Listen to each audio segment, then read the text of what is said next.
रामलीला की वीडियो देखने के लिए सब्सक्राइब करें हमारे चैनल सांस्कृतिक मंच को।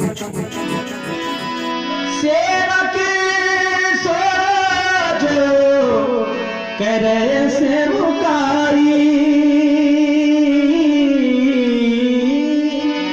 अरे करनी करी करे लड़ाई।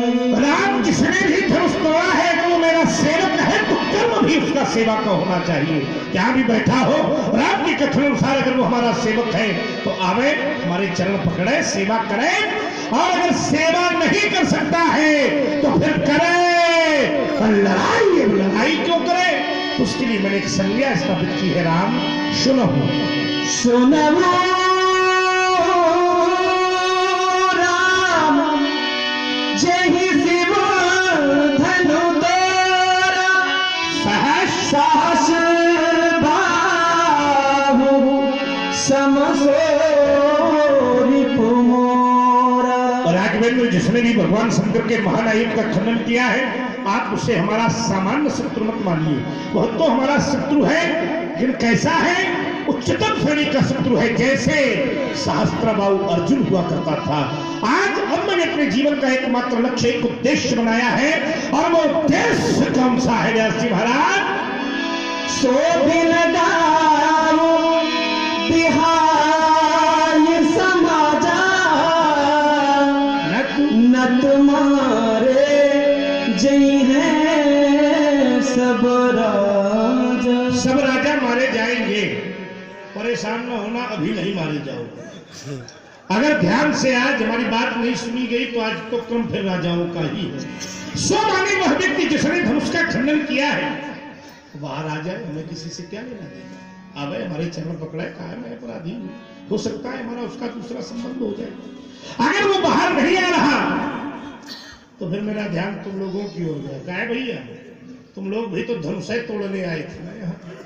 अगर वो व्यक्ति अलग नहीं हो रहा तो आप लोग उसको छोड़कर अलग हो जाइए, और अगर ऐसा न किया गया तो इतिहास प्रमाण के लिए बैठा है कि जब जब क्षत्रियों की सभा में एक पर्व चला है तो फिर बचा कोई नहीं है, और अगर आज भी उसे इतिहास को दोहराना पड़ा तो बचेगा कोई नहीं। न तुम्हारे जय है सब सब राजा, लेकिन कब जब धनुष तोड़ने वाला अलग नहीं होगा तब मारे जय है सब।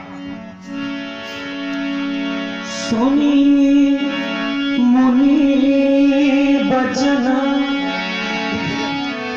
लखन मुस्काने बोले परशुधर ही अपमाने।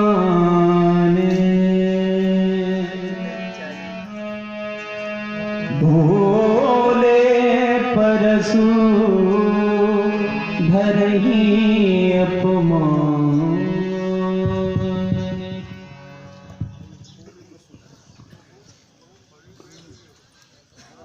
जहां तक इस समय मेरा दर्शन है, जहां तक इस समय मेरी दृष्टि पहुंच रही है, देख रहा हूं कि सभा का प्रत्येक व्यक्ति भयभीत है, प्रत्येक व्यक्ति डरा हुआ है। राजा जनक वो भी डरे, और रानी सुनैना की आंखों में इस समय आंसू हैं। महामाया जानकी वह भी भयभीत है। प्रजा प्रवासी सब डरे हैं, सब भयभीत हैं। लेकिन नहीं, कुछ लोग प्रसन्न भी हैं, कुछ लोग प्रसन्न हैं। प्रसन्नता है किनको? प्रसन्न है कौन? तो कहा अति डर उतर देत नृप नाही, और कुटिल भूप हर से मन मार। प्रसन्नता अगर इस समय है किसी को, प्रसन्न अगर है इस समय तो केवल कुटिल निपात। मैं सोचने लगा कि जब राजा जनक डरे हैं, रानी सुनैना डरी है, महामाया जानकी भयभीत है, सन्यासी सब डरे हैं, तो इन कुटिल रिपालों को कौन सा पुरस्कार मिल गया है जिससे ये लोग प्रसन्न हैं? ये क्यों प्रसन्न है? समझ में आ गया कि लोग क्यों प्रसन्न हैं? अभी जिस समय धनुष नहीं टूटा था, उस समय ये लोग भी धनुष तोड़ने का पूरा प्रयास कर रहे थे, पूरी ताकत लगाई थी इन्होंने कि धनुष हमसे टूट जाए, लेकिन प्रयास के बाद भी धनुष इन लोगों से नहीं टूटा। कभी लोग सोच रहे हैं कि बहुत अच्छा हुआ जो धनुष हमसे नहीं टूटा, हम तोड़ना चाहते थे लेकिन नहीं टूटा, ये हमारे पक्ष में बहुत ही अच्छा हुआ। सोच रहे कि शायद धनुष हमसे टूट जाता तो ये सीधे आपत्ति हमारे ऊपर ही आती। इसलिए अतिदर उतर देत नृपनाही और कुटिल भूप हर से मन मार। इसलिए कुटिल नृपाल प्रसन्न है, हर्षित है। लेकिन अगर कुटिल नृपाल हर्षित है, प्रसन्न है, तो ब्याज जी आप काहे डरे? डरो मत, अभी हम जिंदा हैं। बहुत सुंदर। भैया ने बहुत सीधे सरल शब्दों में उत्तर किया था। नाथ शंभुधर भंजन हारा हुई है कोई दास तुम्हारा आए सुका बात कर रहे कहीं किन्होंने क्या किया है महाराज मेरे लिए? अर्थात ये कार्य करने वाला दास आपके सामने प्रस्तुत है, आज्ञा करो। लेकिन महात्मा जी भैया के विचारों की भाषा ही नहीं समझ पाए। चलो भैया की भाषा इनकी समझ में आवे ना आवे, लेकिन हमें पूरा विश्वास है कि हमारी भाषा इनकी समझ में बहुत जल्दी आ जाए, बड़ी जल्दी आ जाए। संसार में 4 प्रकार के लोग होते हैं, 4 तरह के लोग। कौन कौन? बिना तुम्हारी उपस्थिति के काम बनेगा। 4 प्रकार के लोग होते हैं, विज्ञ, अल्पज्ञ, अज्ञ, प्रज्ञाचक्षु।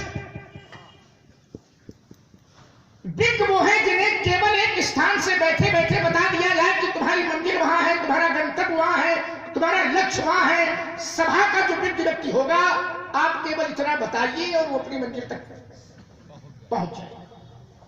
दूसरा है अल्पज्ञ, जिसे कुछ मार्गदर्शन करना पड़ेगा, कुछ चल के बताना पड़ेगा, तब वो पहुंचेगा।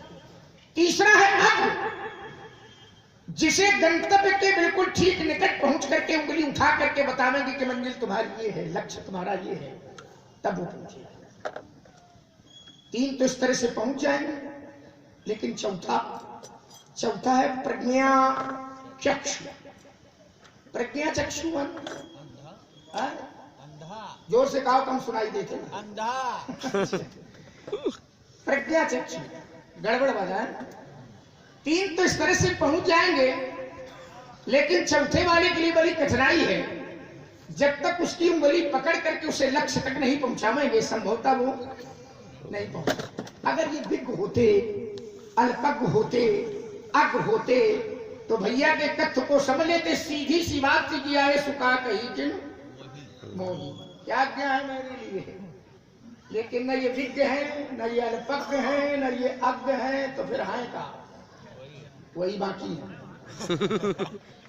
और जब तक इनकी उंगली पकड़ करके इनके लक्ष्य तक नहीं पहुंचावेंगे, संभवतः ये नहीं पहुंच सकते। चलिए छोटी छोटी थोड़ी थोड़ी बातें हो। महात्मा जी प्रणाम।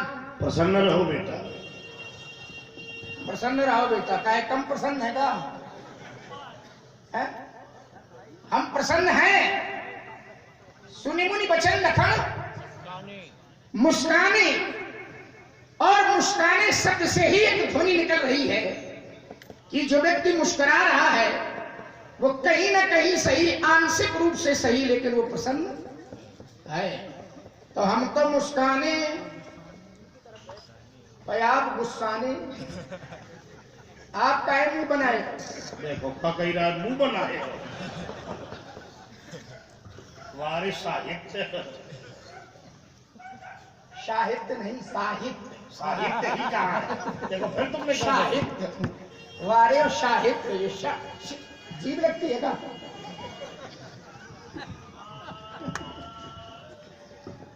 हमने कहा कि काहे मुंह बनाए हो, तो हमने अगर कोई बहुत परिमार्जित शब्द प्रयोग किया होता तो वो आनंद ना आता जितना हमने कहा कि काहे मुंह बनाए हो, सब रस आ गया।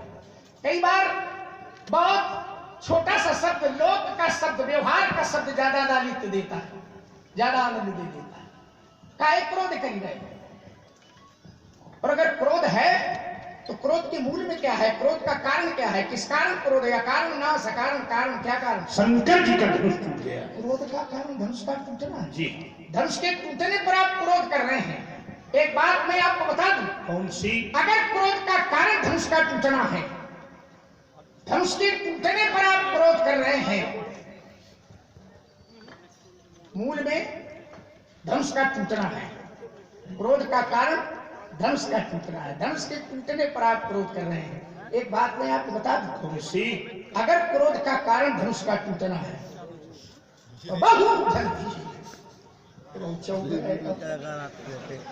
देखो अभी से गड़बड़ करना तुमने प्रारंभ कर दिया। अब हम संभल रहे हैं तो कहीं चौक ही रहे हो है? अच्छा, हमने गड़बड़ शुरू किया कि आपने झूठ बोलना शुरू किया? कह रहे गड़बड़ शुरू किया। हमने कहा कि काहे चौक रहे हो, तो कह रहे हैं कि हम संभल ही रहे हैं, तुम्हें चौकना दिखाई दे रहा है। अब भाई, अब हमें दिखाई दे रहा है कि चौकना है, अब आपको समझ में आ रहा है कि ये संभलना है। तो हमने आचार्य वशिष्ठ की पाठशाला में संभलने और सावधान की मुद्रा सब विद्यार्थियों ने पढ़ी है, जानिए पाठशाला में पढ़ाई जाती है। सावधान, ऐसे सावधान ईमानदार सावधान की मुद्रा दो है। इसको भैया चौकने कहते हैं। क्या कहते हैं? जोर से बताओ, थोड़ी कम ऊंचाई बात। इसको चौकने कहते हैं। भाई आप यहाँ इसको संभलना कहते होंगे तो बात अलग है, पर हमारे यहाँ इसको चौकना कहते हैं। अब देखिए हम बताएंगे कि कौन कौन चौके हैं, कहाँ कहाँ चौके हैं। तो ऐसे नहीं चौके हैं, इसी को इसको चौकने कहते हैं। तोरी लड़काई कब हुंडा मैंने बाल्या महाराज बहुत सी धमिया तोड़ी थी, जब बहुत तोड़ी थी आप दिखाई नहीं पड़े, आपके दर्शन नहीं हुए। आज बहुत नहीं टूटा है, एक टूटा है, दर्शन नहीं, बहुत बढ़िया वाला प्रदर्शन। क्या यही घर पर ममता, इस धनुष पर आपकी ममता है? और अगर ममता है, अगर ममत्व है, यही हेतु, इसका हेतु, इसका कारण क्या है? पूजपात, प्रातः स्मरणी, महामना, श्रद्धे, आदरणीय, महामहोपाध्याय, शब्द चुनाव ठीक है, परिव्राजकाचार्य, स्तुत्व, वरेण, हम जानना चाहते हैं यही धन पर मिलता, यही हेतु क्या है?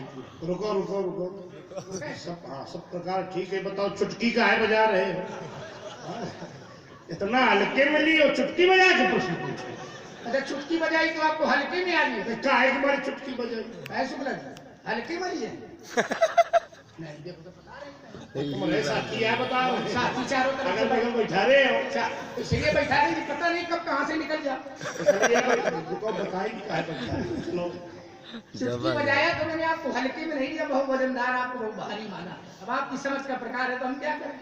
हमने जो चुटकी बजाई तो समझा कि परशुराम जी माने बहुत वजनदार। कैसे? ऐसे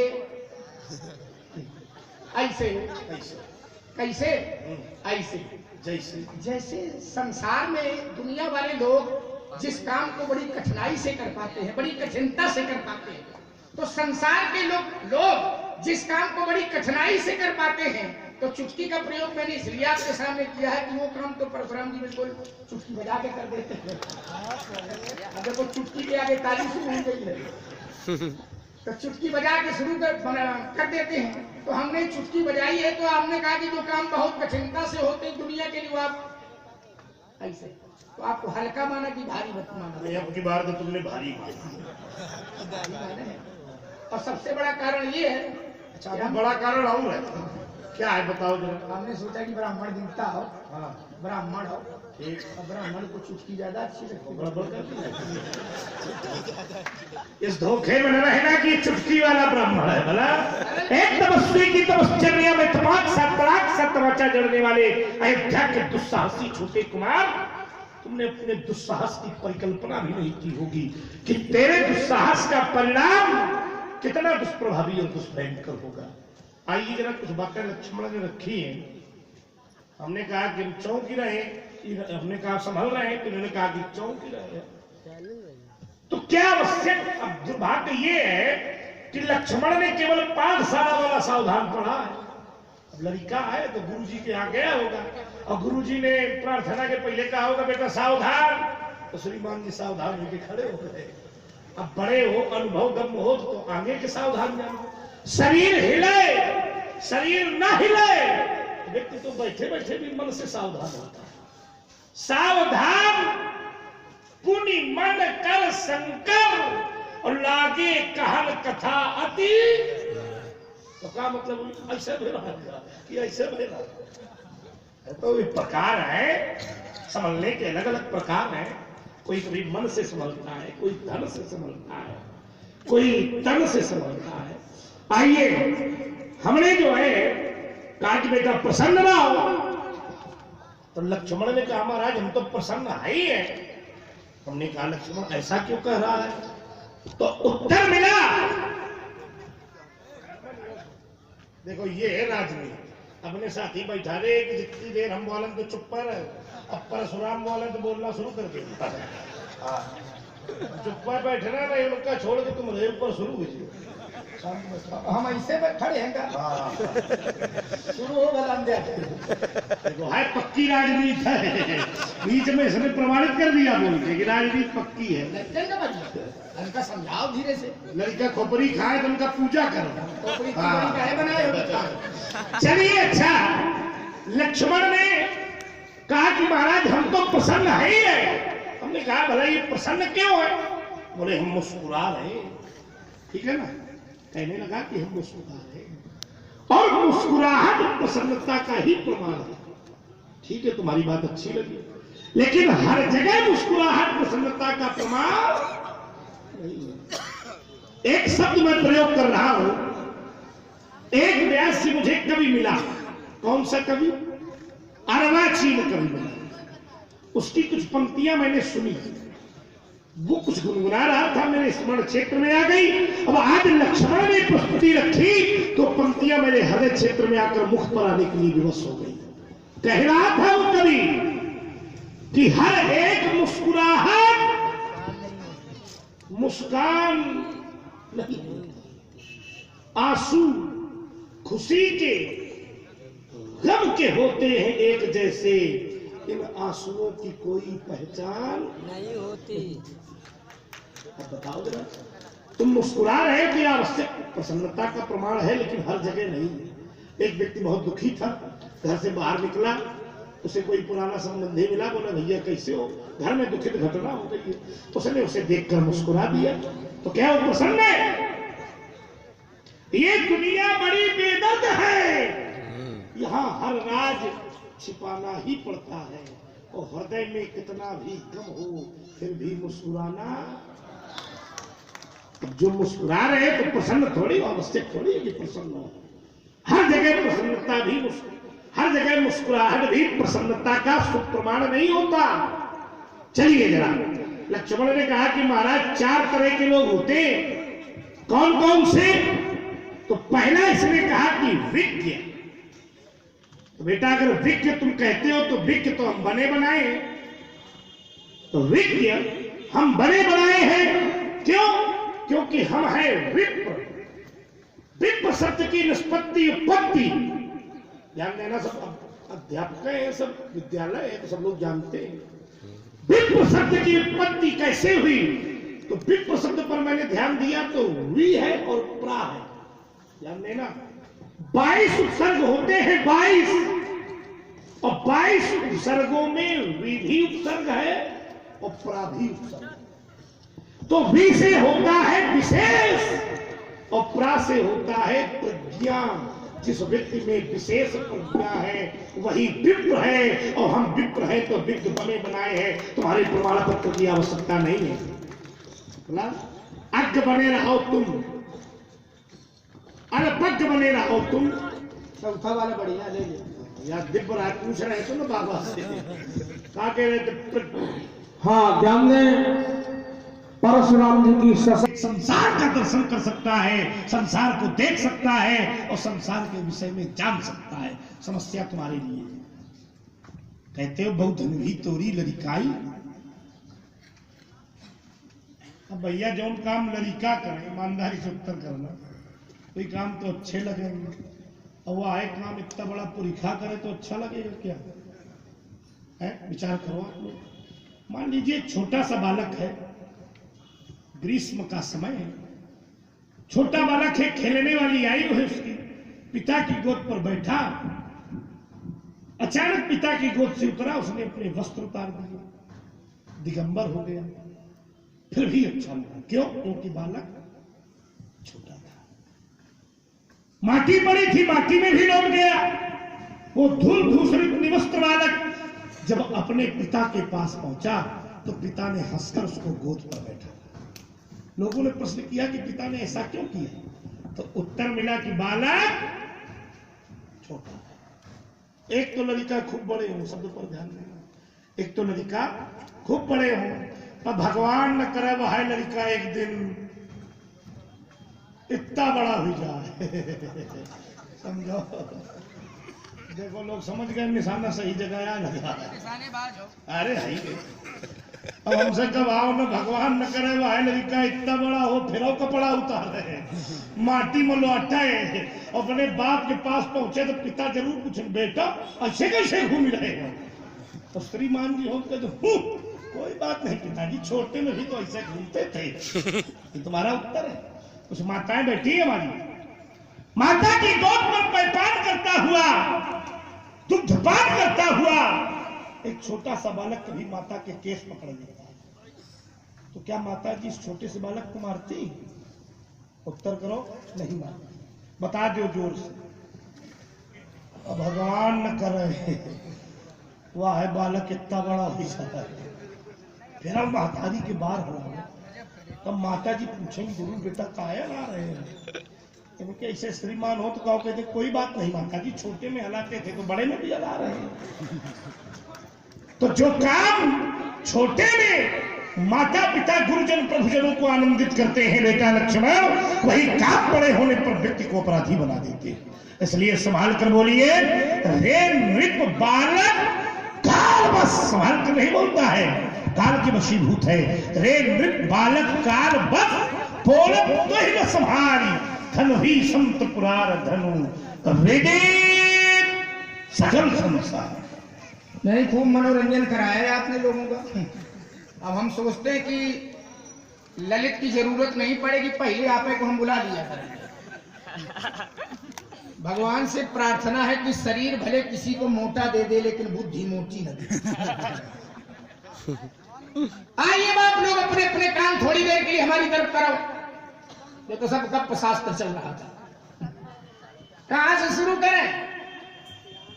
चलो, जहां से आपने अंत किया है वहीं से हम प्रारंभ कर रहे हैं। बढ़िया रुचिकर कथा सुनाई आपने, बड़ी लोकरंजन और मनोरंजन वाली कथा घटना सुनाई, लोगों ने भी काफी आनंद लिया उसका भरपूर। कहां कह गए थे? बालक छोटा है, गर्मी का समय है, पिता की गोद में बैठा है, पिता की गोद से बालक उतरा, कपड़े उतार दिए। क्या उतार दिए? वस्त्र। अरे अब तब सुधार रहे हो। अरे तो तुम ग्रीष्म को गर्मी का हो तो हम वस्त्र को कपड़ा भी वैसे चलेगी। देखिए, जो जिस रूप में हो कम से कम भाषा उसकी वही होनी चाहिए। चलो अच्छा छोड़ो, आपने कहा कि वस्त्र उतार दिए, दिगंबर हुई गया, माटी पड़ी थी, लौट गया, पिता के पास आया तो पिता ने उसको सहज में हंस करके गोद में बिठा लिया। काहे बिठा लिया? क्योंकि बालक बड़े, बालक छोटा। कह रहे थे भगवान न करे वही बालक बड़ा हो जाए। इतना कंजूस ब्राह्मण मैं पहली बार देख रहा हूं। कंजूस, मैंने तो ये सुना है ब्राह्मण तो इतने उदार हृदय के होते हैं कि ब्राह्मण, आप लोगों ने भी सुना होगा व्यवहार जगत में कि ब्राह्मण तो उदार मन से आशीर्वाद देते हैं कि भगवान करे बालक खूब बड़ा हो जाए। क्या कहते हैं? भगवान करे बालक खूब बड़ा हो जाए। पहला ब्राह्मण में देख रहा हूं, कैसा आशीर्वाद दे रहे हो? करे भगवान न करे वही बालक बड़ा। ऐसे आशीर्वाद दिया जाता, भगवान न करे बालक बड़ा हो जाए। इतने कंजूस। अरे ब्राह्मण तो इतना उदार हृदय होता है, प्रतिपक्ष में खड़ा है, युद्ध की धरती पर खड़ा है, और इसके बाद भी अगर कोई आवश्यकता पड़ी तो उदार मन से आशीर्वाद ब्राह्मण ने दिया कि विजयी हो। लड़ना उसी से है, फिर भी कहता है कि विजयी हो। पहला ब्राह्मण, भगवान न करे वही बालक बड़ा हो जाए। कितना बड़ा हो जाए? बोले लक्ष्मण इतना बड़ा हो जाए। फिर वस्त्र उतारे, माटी में लौटे, पिता के पास आवे तो पिता सहज में पूछेंगे बेटा ऐसे कैसे? कह रहे थे कि लक्ष्मण हो तो कहते कि क्या हुआ पिताजी? बचपन में भी तो ऐसे घूमते थे। मैं 100% आपकी बात से सहमत हूं कि बचपन में बालक दिगंबर हुई के नंगा घूमे तो अच्छा लगता है, और बड़े हुई के नंगा घूमे तो अच्छा नहीं लगता है। हाँ में हाँ मिलाना, इससे मिला। बचपन में नंगा घूमे तो अच्छा लगता है, और बड़े हुई के नंगा घूमे तो अच्छा नहीं लगता है। अब बचपन में नंगा घूमे तो अच्छा लगता है,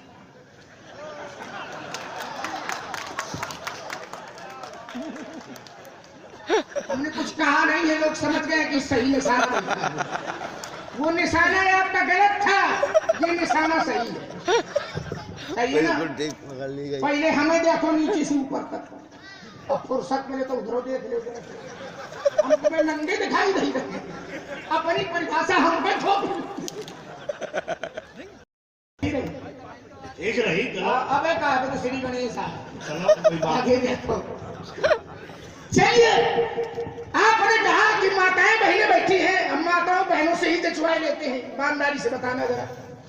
कह रहे कि बालक छोटा होता है, माता की गोद में पैपान करता है बालक, कभी कभी माता के केस पकड़ लेता है। केस माने हम कुछ कम पढ़े लिखे, थोड़ी सरल भाषा में बता। देखो एक कम पढ़े लिखे हो, खोपड़ी खाए हो, कम पढ़े लिखे। केस माने बाल। अब समझ में आ गया। हम आपने कहा केस पकड़ लेता है तो हम समझो तो केस पकड़ लेता है।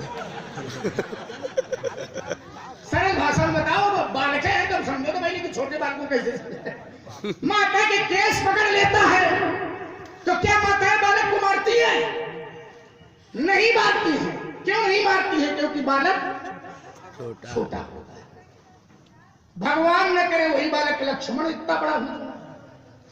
कह रहे थे फिर माता के बाद हलाओ, जिस समय ये क्रिया कर रहे थे आप, तो मैं खड़े खड़े सोच रहा था कि पुराना अभ्यास है मेरा।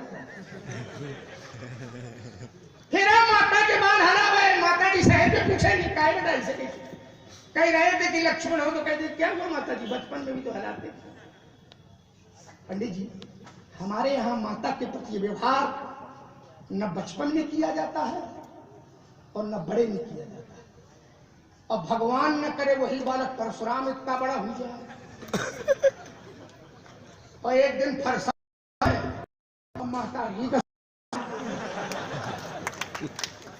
ईमानदारी से बताओ माता जी, जिस बालक ने अपनी माँ का मस्तक काटा हो, वो बालक माता के आदर्श की और प्रेम की बातें करे तो क्या उसके मुंह से अच्छा लगता है?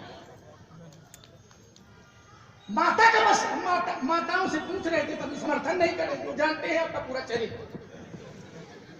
जिसने माँ का मस्तक काटा हो, भगवान से हमारी प्रार्थना है कि हे प्रभु एक तो ऐसी संतान न हो, होते है स्वाहा।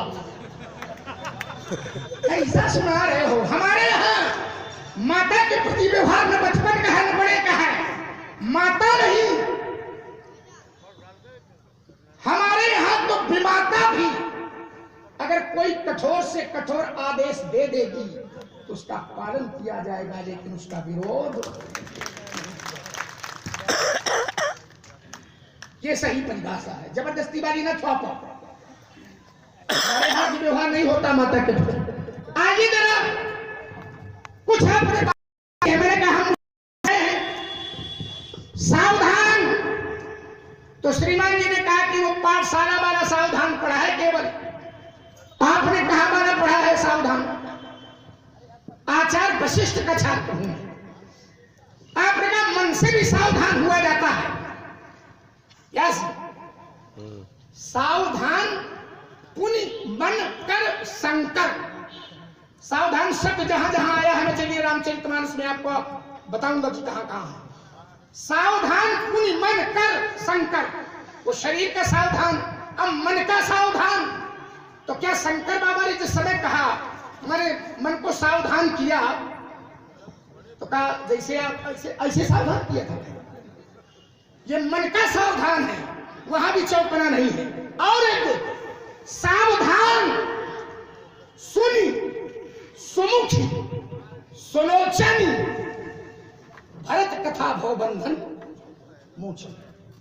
और सावधान सावधान स्व सुन विहंगवर, विहंगवर गरुड़ का घुसुल जी कहते हैं। कहीं ऐसा प्रयोग नहीं हुआ जो आप बता रहे हो। चलिए, हमने कहा मुस्कुरा रहे हैं, तो पंडित जी ने एक शब्द प्रयोग किया, अर्वाचीन कविता पंक्तियां आपने पढ़ी। क्या थी वो? हर एक मुस्कुराहट क्या नहीं होती, हर एक मुस्कुराहट मुस्कान नहीं होती। आंसू खुशी के गम के होते हैं एक जैसे, आंसुओं की कोई पहचान नहीं होती। झूठ कह रहे हो, आंसुओं की कोई पहचान नहीं होती। आंसू खुशी के गम के एक जैसे दिखाई देते हैं, पर क्या पहचान नहीं होती? होती है। आइए मैं पहचान कराता हूं और लोग उसका समर्थन करेंगे। अनुभूति का विषय में बता रहा हूं। महाराज, आंसू खुशी में भी निकलते हैं, दुख में भी निकलते हैं, एक जैसे दिखाई देते हैं, पर क्या एक जैसे होते हैं? कभी अनुभव करना, अंतर होता है। खुशी में जो आंसू निकलते हैं वो आंसू ठंडे होते हैं, और दुख में जो आंसू निकलते हैं वो आंसू गर्म होते हैं। खुशी में जो आंसू निकलते हैं पंडित जी, कभी कभी आंखों से निकलने वाले आंसू बहते बहते मुंह तक आ जाते हैं, और न चाहते हुए भी, हम समझ दे रहे हैं, न चाहते हुए भी जीव उनका स्वाद ले लेती है। कभी आपने आंखों से निकलने वाले आंसुओं का स्वाद जीभ से लिया? बालकों का धर्म है, रोदना नाम बालकम बना है, ये हमारा धर्म थोड़ी है। तो जब आपका धर्म नहीं है, आप जानते नहीं, तो परिभाषा काहे कर रहे थे कि आंसुओं की कोई पहचान नहीं है? ये कहना चाहिए कि हम नहीं जानते, ये कहना चाहिए ना। आपने कहा था आंसुओं की कोई पहचान नहीं होती है। महाराज, होती है। मुंह तक जब आंसू आते हैं, जीभ स्वाद लेती है, तो पता चलता है कि खुशी के जो आंसू होते हैं वो आंसू मीठे होते हैं, और दुख के जो आंसू होते हैं वो आंसू खारे होते हैं। चलिए, एक बात आपने रखी थी, मैंने कहा 4 प्रकार के लोग होते हैं, विज्ञ, अल्पज्ञ, अज्ञ, प्रज्ञा चक्षु। मैं सारी बातें गौर कर रहा हूं। आपने कहा कि लक्ष्मण, अगर हम प्रज्ञा चक्षु भी हैं तो हमारे 2 नेत्र और हैं, 2 नेत्र। इनके अलावा कौन कौन? तो आपने शास्त्र की सूक्ति रखी। आपने कहा कि श्रुति, पुराण, उभौ नेत्रौ ब्राह्मणा नाम परिकीर्तिता। अच्छा लगा हमें, साधुवाद। ये अग्नि पुराण का श्लोक है। अरे वाह, इसका मतलब वशिष्ठ की पाठशाला में पुराण ठीक ठाक पढ़ाई जाती है। खड़िया पट्टी समझे होगा। तो उसके लिए तो भाई साधुवाद, वहां तक पहुंचे तो वाला समझेगा।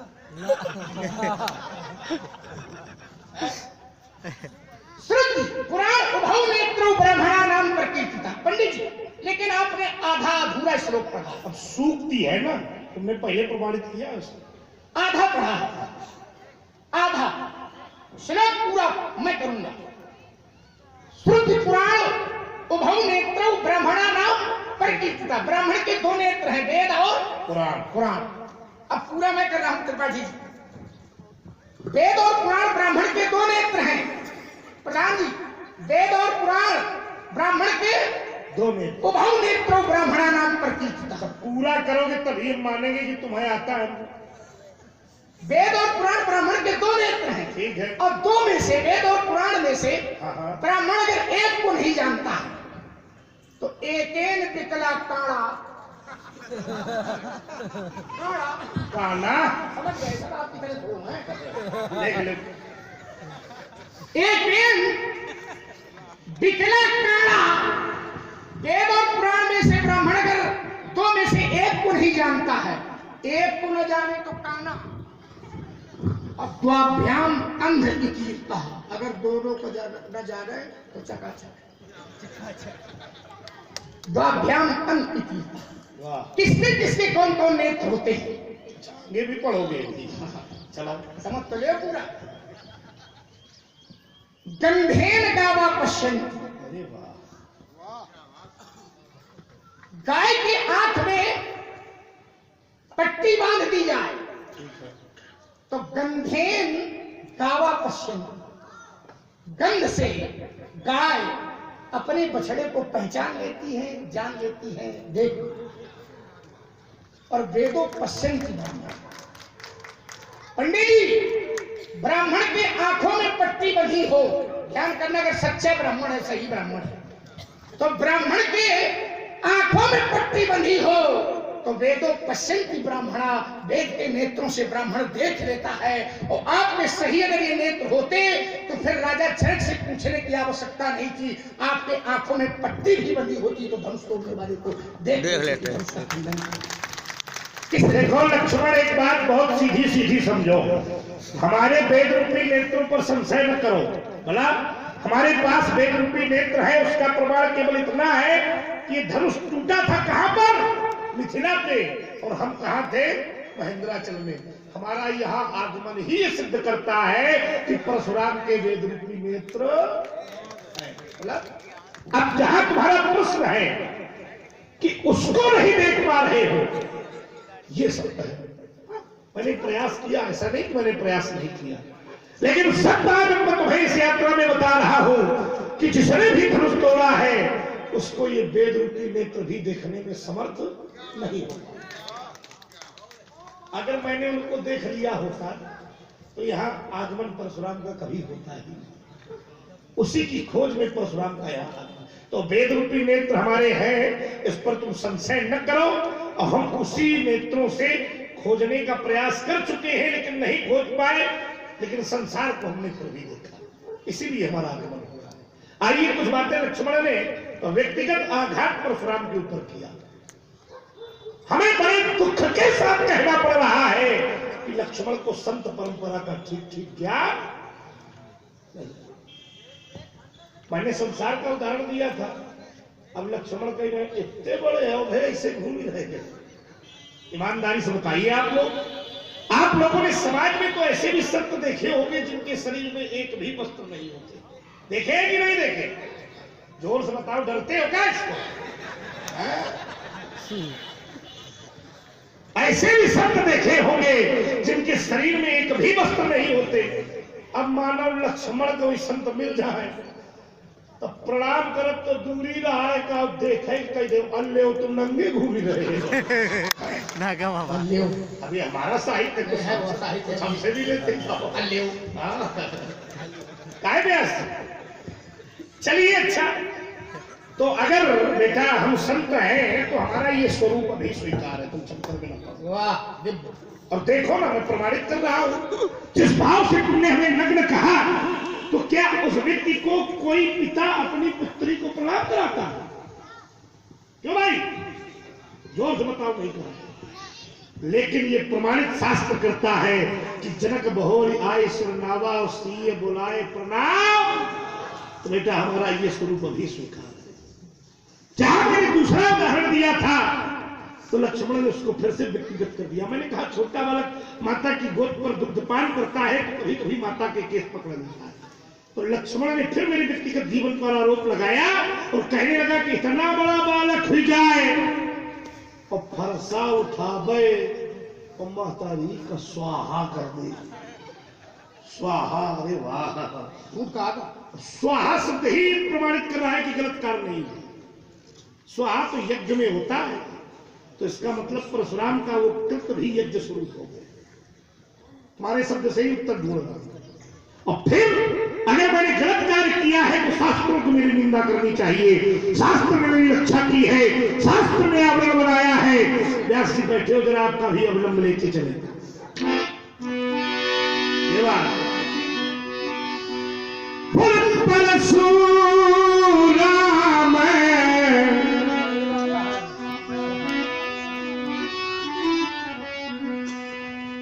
परशुराम पितुआ ज्ञान राखी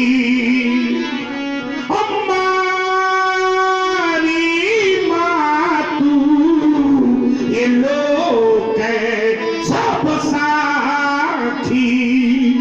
पितुआ क्या परशुराम की रक्षा कर रहा है। और व्यास जी महाराज शास्त्र कहते हैं कि मातु पिता ये प्रभु गुरु गए बानी और भी नहीं बिचारे ये करिए सुबह जान। शास्त्र की रक्षा की मैंने, इसलिए वो गलत भी मेरा किसी ने गलत नहीं कहा। चलिए महाराज